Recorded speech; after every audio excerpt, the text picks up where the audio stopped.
Hello guys, आज इस video में मैं एक्सप्लेन करने वाला हूँ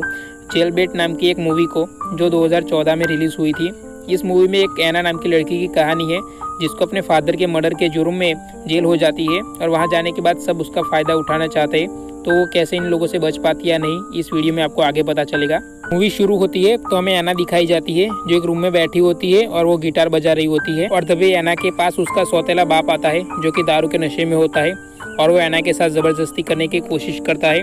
एना अपने बचाव में अपने बाप को धक्का देती है जिससे उसका बाप एक शार्प चीज़ से जाके टकराता है जिससे उसका गला कट जाता है और उसकी वहीं पे मौत हो जाती है। और उसके बाद एना को अरेस्ट कर लिया जाता है और उसे जज के सामने लाया जाता है और यहाँ एना सबको बताती है कि ये एक एक्सीडेंट था क्योंकि मैंने अपने बचाव में अपने फादर को धक्का दिया था क्योंकि वो मेरे साथ ज़बरदस्ती करने की कोशिश कर रहे थे। लेकिन वहाँ एना की मॉम भी होती है जो कहती है कि उसके फादर एक अच्छे इंसान थे और वो किसी का बुरा नहीं कर सकते और एना झूठ बोल रही है। और ये सब सुनने के बाद एना को 4 साल के लिए वुमन जेल में भेज दिया जाता है और इस जेल में कैदियों के 2 ग्रुप होते हैं, व्हाइट ग्रुप और ब्लैक ग्रुप। व्हाइट ग्रुप के लीडर का नाम कोली होता है और ब्लैक ग्रुप के लीडर का नाम जोई होता है और इस जेल के वार्डन का नाम फ्रैंक होता है जो इन सबके पास आता है और इन सबको यहाँ के नियम समझाता है और उसके बाद वहाँ से चला जाता है। और यहाँ पे एना को जिमी नाम की लड़की के साथ कमरा दिया जाता है जो ज्यादा बात नहीं करती, लेकिन जिमी एना की तरफ अट्रैक्ट हो जाती है और रात को उसको देख रही होती है और अपने आप को सेटिस्फाइड कर रही होती है। और सुबह सब कैदियों को ग्राउंड में लाया जाता है जहाँ जो व्हाइट ग्रुप की लीडर होती है कोली वो एना के पास आती है और कहती है कि तुम्हें हमारे ग्रुप को ज्वाइन करना होगा, इसके बदले में तुम्हें मेरे साथ इंटीमेट होना होगा और मेरे साथी तुम्हारा पूरी तरीके से ख्याल रखेंगे। और एना कोली को मना कर देती है कि उसे किसी भी ग्रुप के साथ ज्वाइन नहीं होना है, वो बस अकेला रहना चाहती है। एना के ऐसे बोलने पर कोली को बहुत बुरा लगता है और वो अपने साथियों के साथ मिलकर एना को बहुत मारती है। उसके बाद एना अपनी फ्रेंड जिमी के पास जाती है और जिमी यहाँ हमदर्दी दिखाने के बहाने एना के पास आती है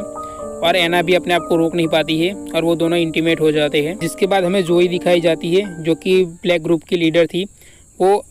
कोली को अकेला देख के उसके साथ गलत करने की कोशिश करती है और यहाँ पे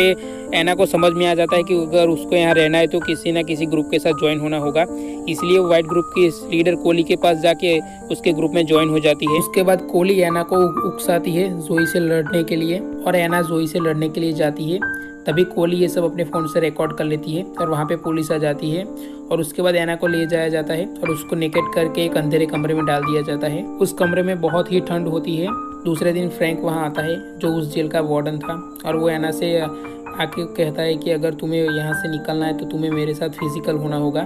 और एना ना चाहती हुई भी हाँ बोल देती है क्योंकि उसको इस ठंडे से कमरे से बाहर निकलना था और वो दोनों फिर फिजिकल होते हैं। उसके बाद फ्रैंक एना को वहाँ से बाहर निकाल देता है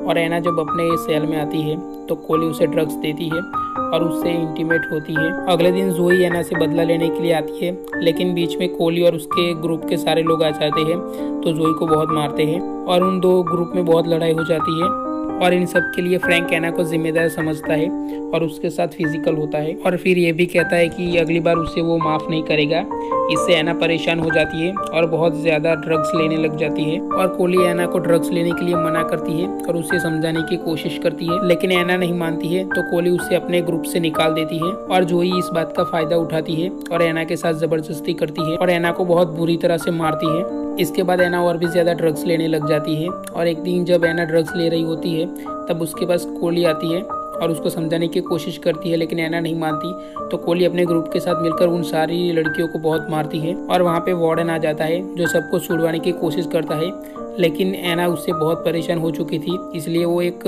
नुकीली चीज़ अपने पास पकड़ लेती है और वो बोलती है कि अगर कोई मेरे पास आए तो मैं अपने आप को मार दूंगी।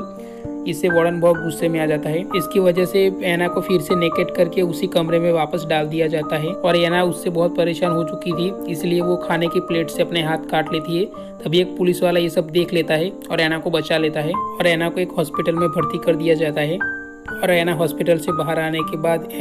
कोली का जो टैटू होता है उसके ग्रुप का वो अपने हाथ से निकाल देती है और इससे कोली बहुत गुस्से में आ जाती है तो वो जाकर एना के गाल पर कट लगा देती है और एना को फिर से हॉस्पिटल में भर्ती कर दिया जाता है। तभी वहाँ पे वार्डन आता है जो एना को इधर उधर छू रहा होता है और ये सब नर्स देख लेती है और उसे एना की हालत का अंदाजा हो जाता है और उसके बाद नर्स फ्रैंक के पास जाती है और उसको कहती है कि मैं तुम्हारा सच सबको बता दूंगी। लेकिन फ्रैंक को पहले पता चल चुका था, वो सीसीटीवी में सब देख चुका था, इसलिए वो उस नर्स को मरवा देता है। और उसके बाद एना कोहली के पास जाती है और फ्रैंक को फंसाने के लिए उससे मदद मांगती है और कोहली भी मान जाती है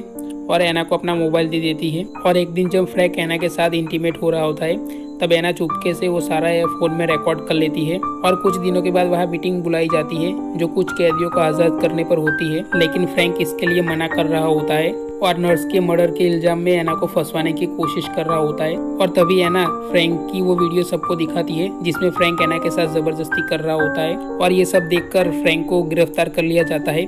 और उसके बाद एना को भी छोड़ दिया जाता है और ये मूवी यहीं खत्म हो जाती है। अगर ये वीडियो आपको पसंद आए तो वीडियो को लाइक करें और चैनल को सब्सक्राइब जरूर करें। Thank you. वंदे मातरम।